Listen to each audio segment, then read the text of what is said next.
Shalom adik-adik, senang sekali Lause hari ini bisa bertemu kembali dengan adik-adik dalam ibadah Sekolah Minggu GKY Tulgong. Apa kabarnya adik-adik semua? Luar biasa ya, Lause berharap adik-adik dan keluarga semua di rumah tetap sehat dan terus dalam pemeliharaan Tuhan Yesus. Nah adik-adik, sebelum kita mulai memuji Tuhan, yuk kita minta ampun sama Tuhan Yesus atas semua dosa-dosa kita dan kita siapkan hati dan pikiran kita. Kita masuk dalam doa ya adik-adik. Tuhan Yesus, kami sangat bersyukur. Kami mempunyai Tuhan yang begitu berkuasa, yang begitu baik. Anugerah Tuhan dalam kehidupan kami sangat melimpah. Tuhan, saat ini kami siap memuji nama Tuhan. Kami siap meninggikan nama-Mu. Tuhan hadir bersama kami di setiap rumah-rumah kami, di setiap hati kami, sehingga kami boleh sungguh-sungguh memuliakan nama Tuhan. Tuhan Yesus, dengar doa kami dan sempurnakan doa kami. Hanya di dalam nama Tuhan Yesus Kristus, kami berdoa dan bersyukur. Amin. Saat ini, mari kita sambut Tuhan kita. Kita nyanyikan pujian Selamat Pagi Bapa, Selamat Pagi Yesus, dan Selamat Pagi Roh Kudus. Kita mau mengucap syukur untuk semua berkat Tuhan yang sudah Tuhan berikan.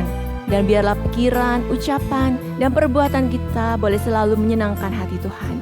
Kita angkat pujian ini bersama-sama adik-adik. Selamat pagi Bapa.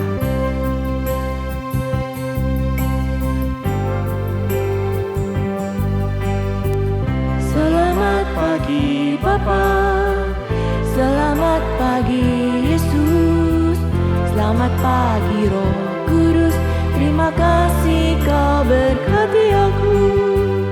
Selamat pagi Bapa, selamat pagi Yesus, selamat pagi Roh Kudus, ku memuji-Mu selalu. Pikiranku, ucapanku, perbuatanku, biarlah selalu senangkan-Mu, Yesus Tuhanku. Kita angkat pujian ini sekali lagi adik-adik. Kita panggil Dia, selamat pagi Bapa. Selamat pagi Bapa, selamat pagi Yesus, selamat pagi Roh Kudus. Selamat pagi Kudus, terima kasih Kau berkati aku. Selamat pagi Bapa, selamat pagi Yesus, selamat pagi Roh Kudus, ku memuji-Mu selalu. Pikiranku, ucapanku, perbuatanku, biarlah semuanya boleh menyenangkan. Biarlah selalu senangkan-Mu, Yesus. Pikiranku, ucapanku, perbuatanku, biarlah selalu senangkan-Mu, Yesus Tuhanku. Adik-adik, di bulan Januari ini bahan cerita untuk kelas kecil itu ada belajar tentang kuasa Tuhan Yesus. Nah, ada sebuah pujian yang mengatakan Tuhan kita besar, kuat, dan berkuasa. Tuhan Yesus menciptakan alam semesta ini dengan begitu ajaib. Kita angkat pujian ini, My God is so big. Nah adik-adik, ada gerakannya adik-adik ketika dia mengatakan He made the trees, seperti ini aja ya. He made the seas, laut, dan He made the elephants, gajah seperti ini. Nah ada lagi, the mountains, gunung seperti ini are His, the river, sungai seperti ini, dan the stars, bintang-bintang di langit ya. Oke adik-adik, kita angkat pujian ini bersama-sama ya. My God is so big. Kita bangkit berdiri bersama-sama, kita bergaya buat Tuhan. Siap adik-adik? Siap bergaya ya? My God is so big, so strong and so mighty, there's nothing my God cannot do. My God is so big, so strong and so mighty, there's nothing my God cannot do. He made the trees, He made the seas, He made the elephants too. My God is so big, and so mighty, there's nothing my God cannot do. Oke, sekarang kita ganti dengan My God is so great. Kasih jempolnya ke depan ya adik-adik. Siap. Katakan bersama-sama. My God is so great. My God is so great, so strong and so mighty, there's nothing my God cannot do. My God is so great, so strong and so mighty, there's nothing my God cannot do. Gunung, The mountain are His, river, the stars are His handiworks too. My God is so great, so strong and so mighty, there's nothing my God cannot do. sekali lagi ya dari awalnya. My God is so big, besar, oke? Tuhan kita sangat luar biasa. Kita angkat pujian ini bersama-sama ya, dengan penuh semangat dan bergaya buat Tuhan. Siap? My God is so big, so strong and so mighty, there's nothing my God cannot do. My God is so big. God is so big, so strong and so mighty, there's nothing my God cannot do. Dia buat pohon, He made the trees, sungai, laut, gajah, the elephants too. My God is so big, so strong and so mighty, there's nothing my God cannot do. Sekarang, my God is so great. Ayo, kasih jempolnya buat Tuhan Yesus. Oke adik-adik? Siap? Semangat ya adik-adik ya. Ayo, kita angkat pujian ini. My God is so great, so strong and so mighty, there's nothing my God cannot do. My God is so great, so strong and so mighty, there's nothing my God cannot do. Gunung, Mountain are His, sungai, bintang, the stars are His handiworks too. My God is so great, so strong and so mighty, there's nothing my God can. There's nothing my God, there's nothing. amin. There's Nothing my God cannot do for you. Oke adik-adik, silakan duduk. Nah adik-adik tahu Tuhan Yesus kita tuh sangat hebat, luar biasa. Dan dia bisa melakukan banyak hal-hal ajaib.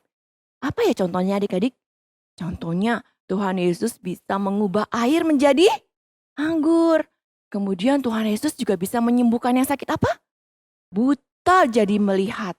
Yang lumpuh bisa berjalan. Bahkan roh jahat si iblis pun diusir oleh Tuhan Yesus. Bahkan dia dapat membangkitkan orang yang sudah mati adik-adik. Tuhan Yesus kita begitu luar biasa. Kita angkat pujian ini bersama-sama. Ada pujiannya yang mengatakan air menjadi anggur. Ya adik-adik, kita penuh semangat, kita angkat pujian ini bersama-sama. Oke, siap ya adik-adik? Air menjadi anggur, amat ajaib. Roti menjadi banyak, Roti menjadi banyak, amat ajaib. si buta pun melihat, amatlah ajaib. kuasa Tuhan Yesus, amat. Yang lumpuh bisa jalan, amat ajaib. roh jahat Roh jahat pun diusir, amat ajaib. yang mati dibangkitkan, Amat ajaib. kuasa siapa? Kuasa Tuhan Yesus. Sekali lagi ya dari depannya, air menjadi anggur. Air menjadi anggur, amat ajaib. Roti menjadi banyak, amat ajaib. Si buta melihat, Si buta pun melihat, amat ajaib. kuasa siapa adik-adik? Kuasa Tuhan Yesus. Amat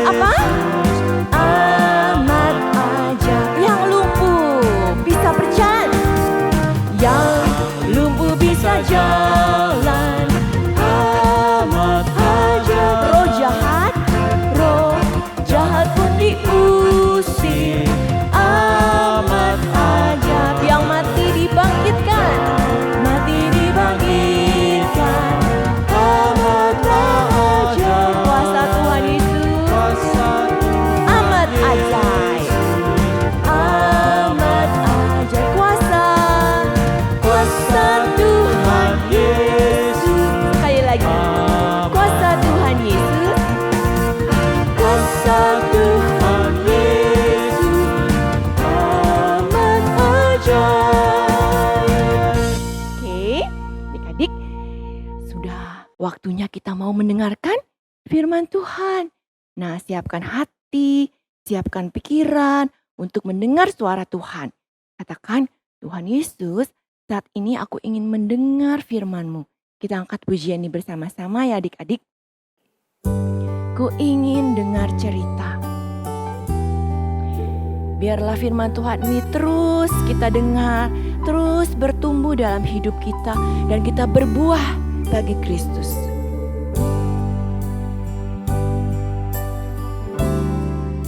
Ku ingin dengar.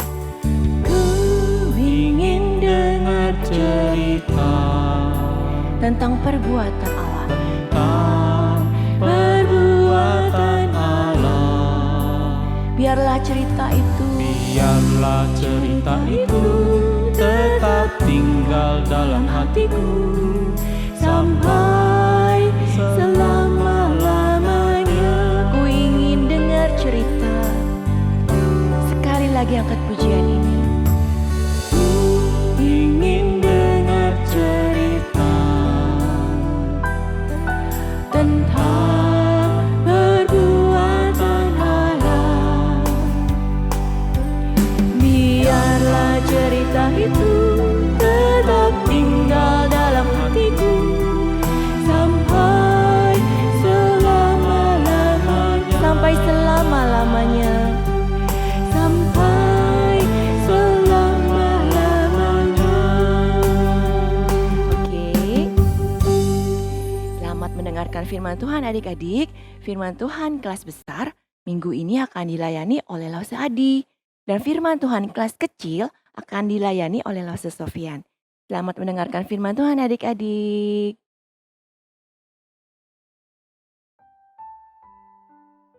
Halo, wah kita sudah memuji Tuhan ya tadi dengan semangat, tapi kita juga harus dengan semangat lebih lagi untuk mendengarkan firman Tuhan. Sebelum Lause masuk dalam cerita pada hari ini, mari kita berdoa terlebih dahulu. Tuhan Bapa kami yang di surga, selamat pagi Tuhan. Kami sudah memuji Engkau Tuhan dengan segala yang ada dari kami Tuhan. Saat ini kami memiliki waktu untuk mendengarkan firman Tuhan. Kau pakai Lause Adi supaya apa yang disampaikan berasal dari Engkau saja. Dan juga ketika kami mendengar Tuhan, Bapa Roh Kudus bantu kami supaya kami mengerti dari setiap firman yang kami dengar dan kami dapat lakukan dalam hidup kami. Kami siap mendengar Tuhan, kami persiapkan hati kami dan telinga kami. Dalam nama Tuhan Yesus kami berdoa. Amin. Ya, awal tahun baru, mungkin memang sudah minggu ketiga atau keempat, tapi Lause tetap mengucapkan selamat tahun baru buat semuanya. Nah, kita sudah mendengarkan cerita dari pertama kali kita balik lagi di Kejadian, dan minggu lalu mungkin Lause udah ceritakan soal bagaimana Tuhan menciptakan Adam dan Hawa sesuai dengan rupa Allah. Nah, minggu ini Lause akan membawakan ke satu topik di mana manusia mulai jatuh dalam dosa. Kejadian 3 yang Lause ambil itu dimulai dari ayat 1 sampai 24. Ya, kita akan mulai. Kita tahu apa sih itu peraturan atau aturan. Kita memang perlu adanya peraturan atau aturan. Tapi peraturan atau aturan itu, atau dalam bahasa Inggrisnya disebut rules, itu apa sih? Kenapa harus ada itu?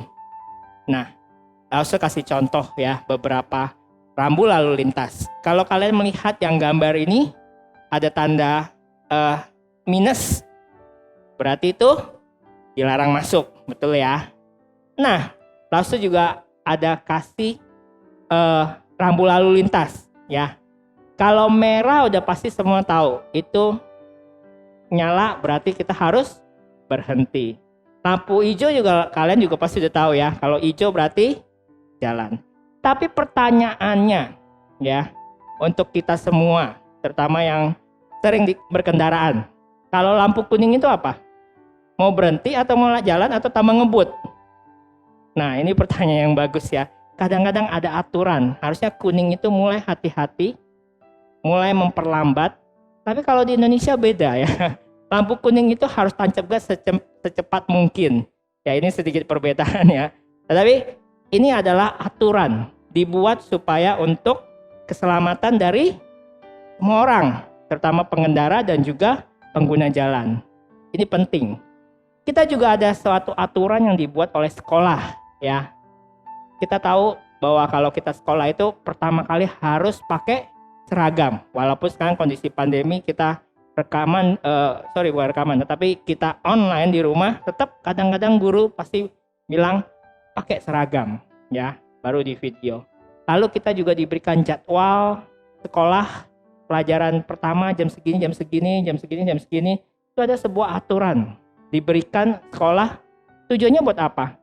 Ya supaya kita dapat mengikuti setiap pola yang ada dan juga membimbing kita supaya habis ini mempersiapkan pelajaran apa, kita harus siap ya. Juga ada dalam masa-masa ini setelah kita pulang, atau kita nggak pulang lagi ya karena kita di rumah online, tapi setelah itu kita pasti main HP ya. Kondisi kan boring ya, di rumah nggak bisa ngapa-ngapain ya, teman kita hanya satu, HP. Tapi ya ada aturan juga pemakai HP ya. 1 jam setelah main boleh berhenti. Dan juga harus diatur waktunya, kapan main, kapan enggak. Jangan setiap langsung setelah saya sekolah, full semuanya pakai buat HP, itu juga nggak baik. Juga jangan lupa set waktu untuk tidur. Tidur harus dimulai dari jam 9 sampai ke 10. Jam itu yang paling baik ya. Terus juga ada bangun pagi untuk sekolah ya. Karena kalau tidurnya malam karena nggak ikutin aturan, maka kita bangun paginya susah. Bahkan kadang-kadang bisa badan nggak enak, sakit ya. Makanya kita harus mengikuti aturan yang ada, terutama HP, karena HP ini paling susah ya. Kalau tidak diatur dengan baik, maka kita akan menghabiskan waktu semuanya untuk HP. Kapan belajar ya dong? Nah itu harus kita pikirkan juga ya waktu belajar. Nah kita juga diminta selalu 3M di masa COVID ini. Aturan ini kok banyak ya. Udah tadi sekolah ada aturan, di jalanan juga ada aturan, di rumah ada aturan, di sekolah ada aturan, di gereja ada aturan. Sekarang ditambah lagi pandemi. 3M. Ini juga repot kan? Pakai masker, cuci tangan, jaga jarak. Itu juga selalu menjadi sesuatu tambahan lagi. Kok kayaknya hidup kita bukannya makin bebas. Kita kan ingin bebas ya. Kok makin banyak aturan yang mengekang kita gitu ya. Rasanya apa sih itu peraturan itu dibuat? Sebenarnya tujuannya apa sih? Membuat aku susah atau melindungi kita? Nah ini suatu yang harus kita pikirkan. Pasti melindungi kita. Karena aturan itu dibuat pasti ada tujuan. Kalau tidak dibuat peraturan itu, maka kita akan bebas. Nggak tahu mau ngapain aja juga terserah kita. Itu juga tidak baik. Ya, terutama itu, kalau tidak mengatur waktu belajar dengan HP, otomatis kalian nggak membuat peraturan, ya otomatis kalian pasti habisin dengan HP. Kalian paling enak yaitu HP. Ya. Nah, Lasa akan bermula dengan kembali ke kejadian ya.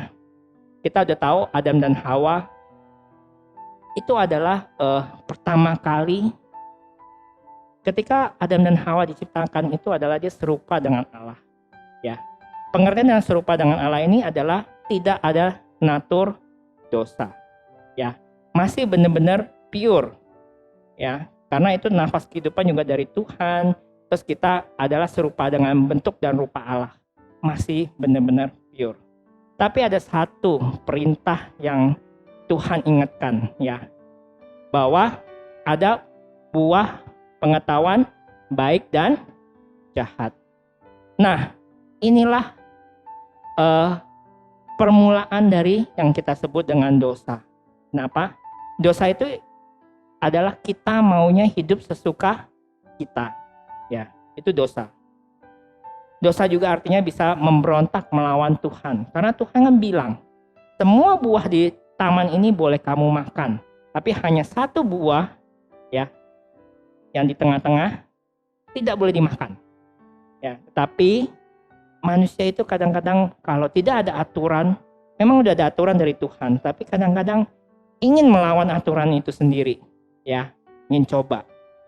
Ditambah lagi, setelah berpikir begitu, iblis lagi. Waduh, ini ditambah lagi gitu ya. Memang dia sudah ada keraguan hati. Aku sebenarnya pengen sih makan, tapi Tuhan bilang nggak boleh gitu ya. Nah, iblis lihat ada pertentangan hati nih dari si Adam dan Hawa, maka dia mencobai mereka, ya. Lalu saya ambil dari peraturan yang kata Tuhan sebenarnya begini. Semua tidak yang ada di taman ini boleh dimakan. Boleh dinikmati mereka. Tetapi ya, ada satu buah di tengah-tengah pohon pengetahuan baik dan jahat itu tidak boleh dimakan.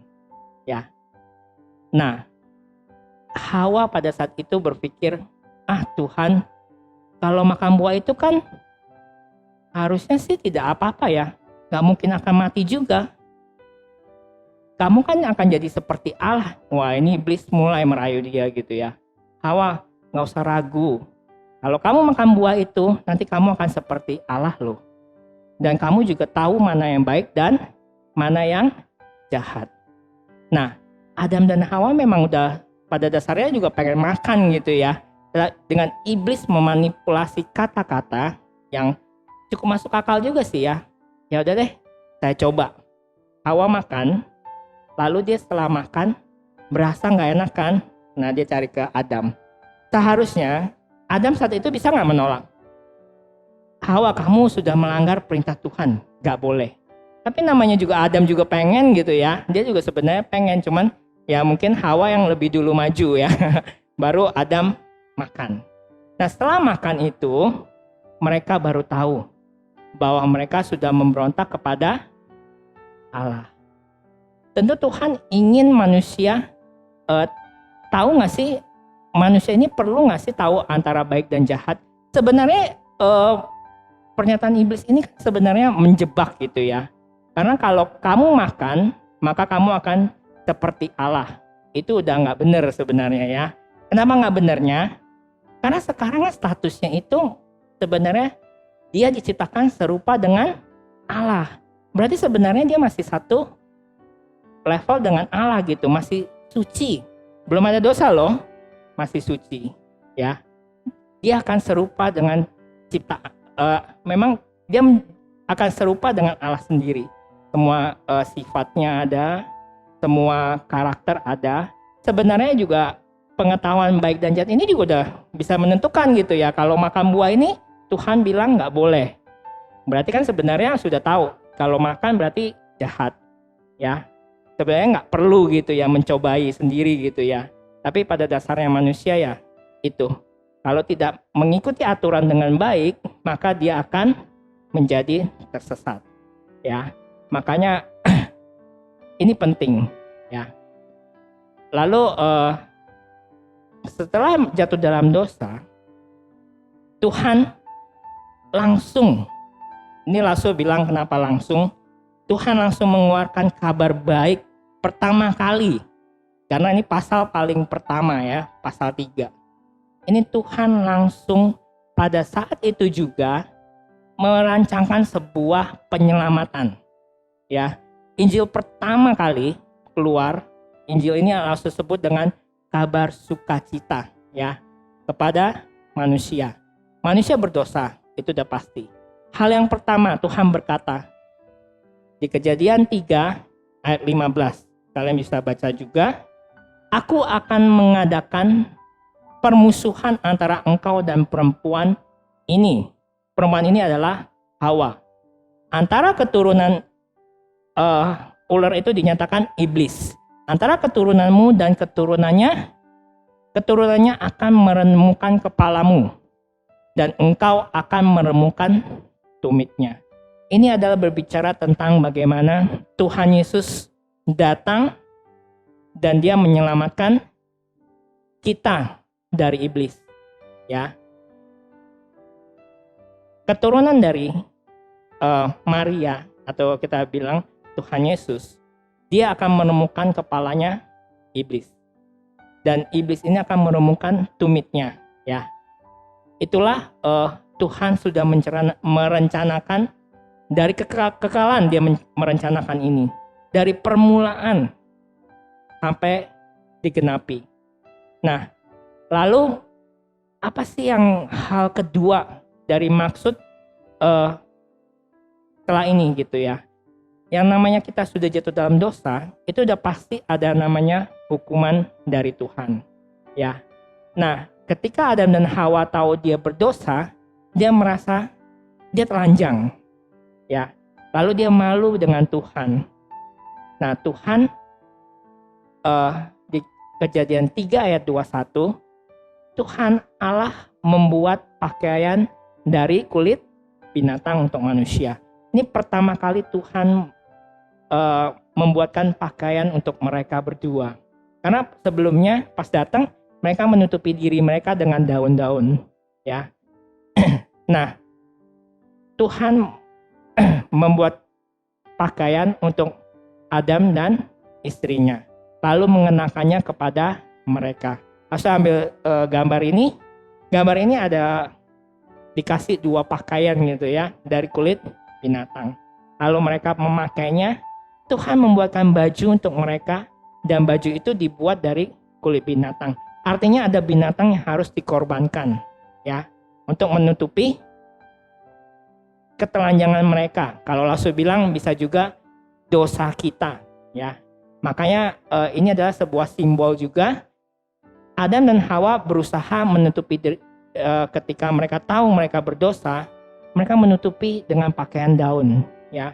Menjadi sebuah gambaran kalau setiap kita manusia yang berdosa akan berusaha untuk menyelesaikan masalah dosa kita sendiri gitu ya. Kita berusaha dengan cara apapun dosa ini harus diselesaikan. Kalau enggak, udah tahu hukumannya adalah neraka. Tapi setiap usaha kita itu percuma. Karena kita nutupnya pakai daun. Dan daun itu bisa rusak. Dan lama-lama nggak bisa nutupi diri kita aja, kena air aja udah langsung hancur ya. Nah, lalu Tuhan membuatkan makanya sebuah baju dari kulit binatang dan ada yang harus dikorbankan binatang itu. Ya, harus dipotong, disembelih dan diambil kulitnya. Itu menggambarkan bahwa Tuhan akan membuatkan kita sebuah baju menutupi dosa kita dan itu harus ada yang harus dikorbankan.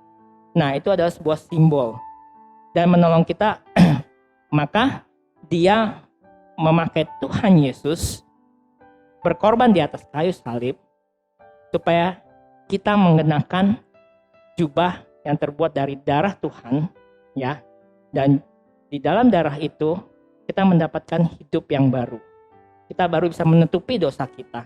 Baru bisa bertemu dengan Tuhan Allah. Nah, itu ada sebuah simbol. Tuhan sendiri ingin mengorbankan dirinya di atas kayu salib demi kita. Lalu kita perlu bersyukur nggak? Rasul bilang kita harus bersyukur. Kita yang sudah menerima Tuhan Yesus harus bersyukur karena dosa-dosa kita telah diampuni. Tapi bukan berarti hidup kita udah sempurna, udah perfect. Ya. Udah, kalau udah percaya Tuhan Yesus ya udah gitu ya. Kita hidup terserah kita. Enggak juga. Tapi baik lagi seperti tadi di awal, kita harus mengikuti aturan. Aturan itu semua tertulis di dalam Alkitab. Kita harus mengikuti step-step Tuhan berikan kepada kita.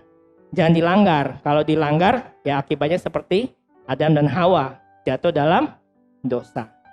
Ya, maka sebagai kita yang sudah mendapatkan pengampunan dari Tuhan, kita belajar untuk hidup sesuai dengan maunya Tuhan, bukan sesuai kemauan kita.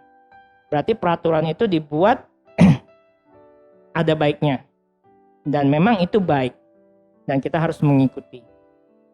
Tanpa ada aturan, manusia rusak. Makanya di zaman Nabi Nuh, ya, itu dunia sudah bebas melakukan apa saja. Tidak ada hukum, tidak ada Taurat, ataupun tidak ada suara Tuhan, mereka berbuat dosa. Makanya Tuhan menghabisi satu dunia ini dan menyelamatkan hanya Nabi Nuh. Tujuannya apa? Yaitu kalau kita tidak ada aturan, kita akan tersesat. Tapi kita bersyukur Tuhan sudah membawa kita dan memberikan kita baju, membungkus kita dengan darah Tuhan Yesus. Ya, yuk kita berdoa ya. Tuhan, terima kasih hari ini kami belajar bahwa pada saat kami jatuh dalam dosa Tuhan, Tuhan sudah memikirkan sebuah rencana kekekalan yang dimana Engkau sudah mengatur bagaimana kami dapat keluar dari lubang dosa ini sendiri Tuhan. Kami bersyukur Engkau mengutus Tuhan Yesus untuk mati bagi kami. Kami bersyukur ketika kami sudah diselamatkan, kami memperoleh hidup yang baru. Kami tidak akan menyia-nyiakan kesempatan ini Tuhan. Kami mau memakai hidup ini untuk untuk memuliakan nama-Mu saja Tuhan. Terima kasih dengan firman Tuhan yang hari ini kami dengar Tuhan. Kami menyerahkan dari setiap kami yang sudah percaya kepada Tuhan Yesus untuk tetap setia sampai akhir hidup kami dan kami bertemu Tuhan untuk kedua kalinya. Dan kami percaya bahwa kami adalah anak-anak Tuhan. Terima kasih Tuhan, kami sudah mendengarkan firman Tuhan. Hanya di dalam nama Tuhan Yesus kami berdoa. Amin.